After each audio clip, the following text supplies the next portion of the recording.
Not only is asking what her communication preference is a sign that you respect her and her boundaries, it's also a sign that you respect yourself, that you have some boundaries for yourself, because you're not going to be just futilely pouring out energy. I think a lot of men are afraid to do these particular behaviors because they don't want to have a low ROI of like, if I ask for another date, I might get rejected, or I'm going to come across too much, too strong.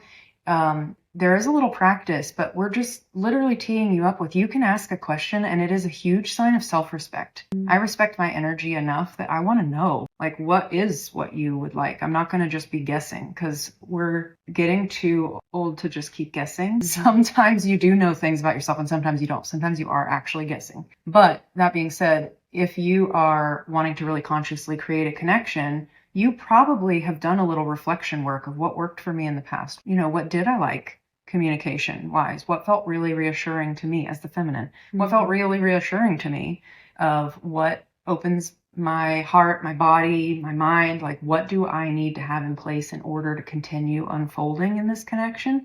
And a man who's truly embodying his empowered masculine energy wants that information because A, it gives him a really good ROI. He can say, hey, I can live up to that, or I'm not going to do that. And that is going to self-select anyways, which is not a problem. It's not actually rejection. It really is just, this is not a good fit. And I am so happy that you're going to find someone else, but I'm not willing to do that, or this doesn't work for me. And I think a lot of men are afraid to set their own boundaries and be seen in that way. But when you're asking, hey, what would you prefer? It's not coming from this nice guy energy of like, please just tell me how to please you so that I can be the one that gets, that gets to go out with you again.